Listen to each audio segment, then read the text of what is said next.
Steiner revient sur la décision difficile mais nécessaire du renvoi de Mazepin. Il déclare que ça aurait pu faire des dégâts. À la tête de l'écurie américaine depuis ses débuts, Steiner ne s'est jamais ennuyé ces dernières années pour faire perdurer dans la discipline.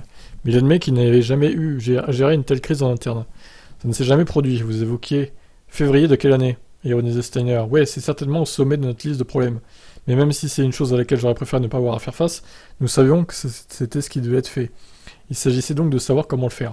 Le tout sans blesser personne et en faisant le moins de dégâts possible. Ça aurait pu faire des dégâts, car les autres sponsors n'étaient pas contents. Ils n'auraient pas été contents. Beaucoup de personnes n'auraient pas été contentes si nous n'avions pas fait ce que nous avons fait.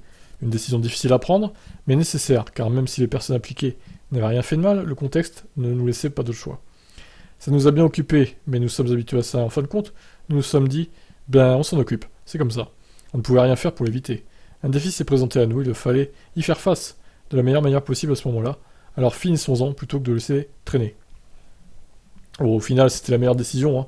De virer Mazepin, il était pas bon de toute façon, il était mauvais, il était lent, donc voilà. Magnussen le remplace dignement et avec des grandes performances, donc voilà. Très très bon choix de virer Mazepin, même si c'est pas pour les bonnes raisons, effectivement. Parce que s'il n'y avait pas eu la guerre avec la Russie et l'Ukraine, il n'aurait pas été viré, et Magnussen ne serait jamais revenu en F1. Voilà.